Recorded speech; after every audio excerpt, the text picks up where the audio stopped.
All right, ladies and gentlemen, we should be live now. 27th of May. Time going by fast. We got some NBA playoffs to dissect tonight. Hopefully, everybody had a good night last night. I know we had Simmons and Conley as our point guards, so that worked out really, really well. Embiid kind of a bust again, though, as the 76ers roll on the Wizards. You think the Wizards got any shot to win any games back in Washington? Yeah, I'm just thinking I'll give him a shot to win a game, maybe two, but not any more than that. Yeah, I think that's a 5-game series going to be wrapped up, Philly in 5. I think Washington will win game 3 or potentially game 4, but that one seems to be pretty well wrapped. The Eastern Conference is pretty top heavy this year. Agreed. Western Conference, though, fun as hell. We could definitely see some upsets. Mm-hmm. All right, guys. So, best kept secret in DFS, it's our friends over at Drafters. We talk about them most days. They are awesome. This website is such a good time to play on. I don't know what's stopping any of you guys from just running over there right now and creating a profile. If you do so, the promo code to use is DFS5pack. And come get in our player pool so we can draft with you guys. Excited to get one in this afternoon. Weekly and monthly memberships available at the website below. And both weekly and monthly memberships get both sports. So you get double the fun. Here we are in the middle of a double sport time of the year. Should be a good time. Subscribe to the station if you're new to it. Let's talk about a cash game lock for the day. Very similar to Washington against Philly. I kind of view Miami against Milwaukee the same way. I think Miami's got a real chance to have tonight be the game that they win. I think you're going to get the best effort from Miami that you could possibly get. Dragic has been solid all series, even when Miami got their absolute butts whaled last game as Milwaukee was unconscious from three-point range. Dragic still found his way into value. This is a big part of Tyler Hero taking a major step back this year. Rumors are he's too busy being a celebrity in Miami after that huge bubble season last year, and he's just not playing great basketball, which is why they're really relying on Goran Dragic in that backcourt. The wily veteran, good playoff performer, very fair price tag. He's a priority for me tonight because as far as his 5K guy goes, I just trust him. I trust his floor, and I think he legit has like a 35, 40-point ceiling here, which would be great off of 5K. Yeah, a lot to like about him here. Always like these role players, as we talked about a little bit more at home. He fits that mold. Just a cog in the machine type in all formats. He's been doing things at the NBA level for a while now. So this is the kind of guy I like in a gut check situation. I expect Miami to give you everything that they got tonight. And there's a couple guys from Miami I can get on board with, and he's the beginning of the list. For sure.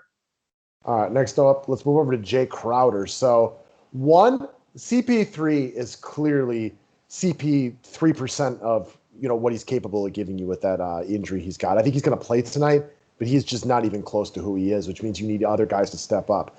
The only other guy in the Suns with a lot of playoff experience outside of CP3 is Jay Crowder, who picked up 2 fouls in about 30 seconds and got kicked in the nuts last game.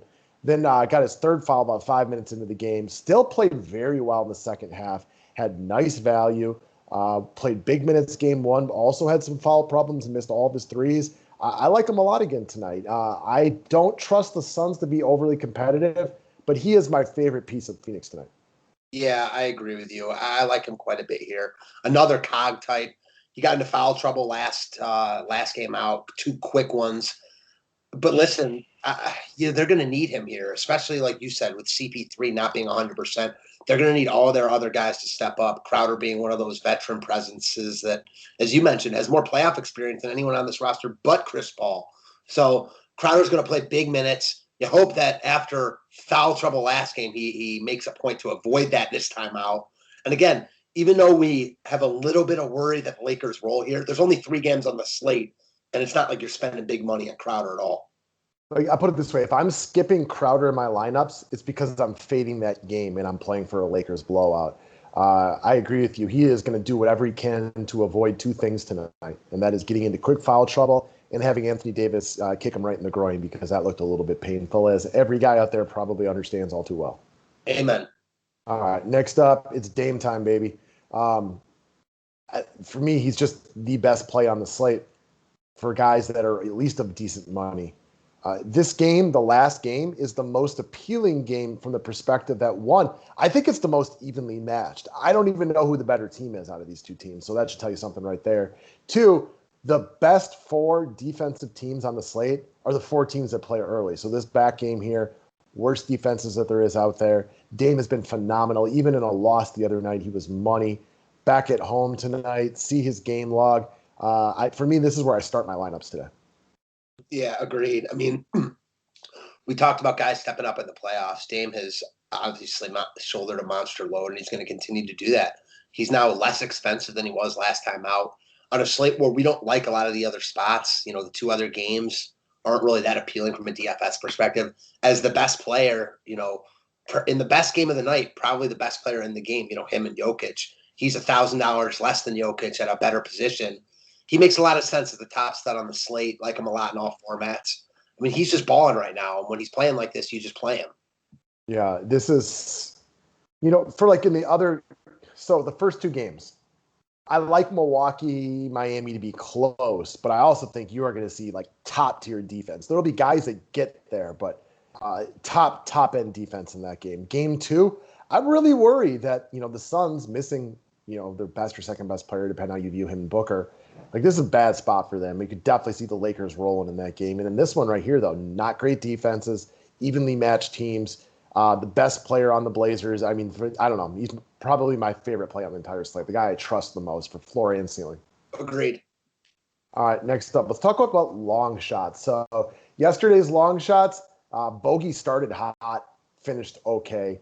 I will take the L on Bertans last night, who I think had more fouls than DK points by almost double. So it was a bad game for him.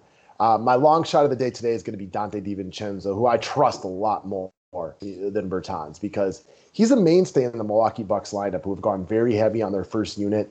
A lot of guys got run last game, but that's because that one was over early. DiVincenzo's been all right so far in both two games. Hasn't done anything special. Another thing that's worth noting about him is like he is an excellent rebounder as far as guards go. This guy has got big time hops. He's very aggressive on the boards. He's a good theft artist too. He's going to have a good offensive game. I'm not saying it's guaranteed to be tonight, but that's why he's in the long shot category. But he's usually good for, 5 to 8 rebounds. He's got a couple of double-digit games in recent memory. He's good for a steal or two. A couple assists because he plays in the backcourt. He's not a bad three-point shooter, so it's not crazy that they sell out, build that wall on Giannis. He gets a couple of open threes.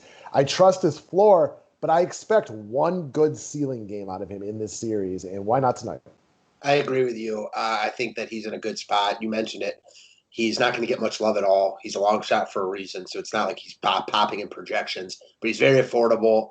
We've seen him play pretty decent so far. I'm a DiVincenzo fan. I like it. Yeah, we use the term cut of his jib too. I mean, he hasn't had a lot that he's done in the playoffs at the NBA level, mostly because he's the 4th or 5th best player on his team. He's probably the least important member of the starting unit of the Milwaukee Bucks. But this is a guy with some big-time college performances. Like, the moment's not too big for him. Agreed. Next up, let's talk about another cheap guy you can take a look at, and that is Monty Morris. So the big question here for me on this one is, did he play all those minutes last game because the Nuggets need him for all those minutes with Barton out? Or was it a byproduct of the blowout / Rivers getting foul trouble? I can't answer that question for sure, but I personally feel like we're ready for the full Monty after this guy missed about a month because of injury. I like that. Good one. And I just think he's a better player than Austin Rivers when all is said and done. Especially from a DFS perspective. I've always been a Monte Morris fan. I like his game. They need him now. I mean, we don't really talk about it because he's been out for so long, but, with no Jamal Murray, no Will Barton, Morris is a guy that they're going to need if they want to advance in the playoffs. And yeah, I like how you talked about he had been out for so long, finally unleashed him last time out, played 30 minutes. I don't know if I can trust him to play 30 again, but that's why he's a long shot. And if he does, he's one of, if not the top value play on the slate at 4,200, excuse me. Yeah, it depends how this game plays out too. There's no guarantee on his minutes. Like if Austin Rivers is playing like garbage or picks up foul trouble, Morris could see more than 30 minutes. Yeah. It's not outside. If Campazzo gets into foul trouble, you could see extra Morris. The flip side of that is if the Nuggets get an early lead and they want to roll on defense, I find Morris to be the weakest defender of the 3 backcourt guys. So, it's weird how NBA DFS that works way. Like if the game starts with Michael Porter Jr. going 4 from 4 from 3-point range and Jokic is just unstoppable and the Nuggets take a 10 to 15 point lead, they might roll with Rivers today because they're more worried about defense. If they get down 10 to 15 and they need more distribution, this is where Morris could come in and be ultra aggressive and actually hit like big upside today. So I can't control how Michael Porter shoots. Nobody can. No, but I definitely like, I think Portland gets up early in this game, kind of like how Denver did in game two. Yeah, I have no arguments with that at all whatsoever. With the way that the modern NBA is and outside shooting now taking such a large precedence within the game, we can always have our thoughts on how we think the game's going to work out. I think Miami gives their best shot tonight. But for all we know, the Bucks are unconscious from three. Granted, it's the ultimate equalizer, and guys from that game are trash. We can just make our best guesses. But three-point shooting is really the wild card in the sport now. Amen. So makes it exciting, but games are more lopsided than ever. You know what I mean? Like, you remember when we were kids, a 15-point lead meant a lot in the NBA. It doesn't mean anything anymore. A lot of these games, like especially playoff games, were like 90 to 85 type games. I mean, especially I can think of in the Eastern Conference, Pacers, all those teams played Knicks. Like, those teams were not playing these high scoring games. The game has changed big time. I mean, last night we saw two good defensive teams in Memphis and Utah. What was the final score? 400 to 350? I don't even remember. I could not believe how many points were up there when I checked the score at the end of the night. Exactly. Yeah, insane. I'm with you. Did you see the John Morant failed dunk attempt? No, I didn't. I saw the alley-oop. I didn't see the failed dunk. No. Like, he legit tried to take off only a few feet inside the free throw line to dunk on Gobert, and Gobert stuffed him. But I was just watching a breakdown of it, how if he had somehow gotten up and gone over Gobert and dunked it, it would have been one of the greatest dunks of all time. Now, Gobert stuffed him, but from where he took off, if he had been able to dunk it, I mean, you would have been seeing highlights for the rest of your life. I just heard I didn't see it. Skip and Shane, I think, were just saying it would have been better than the Vince Carter dunk in the Olympics where he dunked over that guy. Wow. Okay. I'll say this. He did have some good dunks later on in the game, so it's not like that held him up. Morant what a game from him. Yeah, and that's the other point for the NBA playoffs, guys, is when your team gets down, we've seen on back-to-back days now, or I can't remember, Blazers a couple days ago, like the Blazers got down big. What did Dame do? He just took the game over, at least from trying to catch up. We saw it with Bradley Beal yesterday. You saw it with John Morant last night. Well, like when teams get down, like stars, like the best player on the team, they just kind of do whatever they can to take over. Yeah, exactly. And I mean, it takes like a big, big discrepancy, like Milwaukee, Miami, for like it to take the stars out of the game. Like, usually you don't see that. So as much as ever, you need to have a game theory in your mind. Obviously, I won't always be right. You won't always be right. Anybody listening to this always won't be right. And the way we look at tonight, I expect the first game and the third game to be close. And I don't trust the second game to be super competitive because of the Chris Paul injury. Doesn't mean I'm right, but that's the game theory that I'm going into the night with. I'm with you. So we'll see what happens. It's fun to talk about, though. Yeah, it is.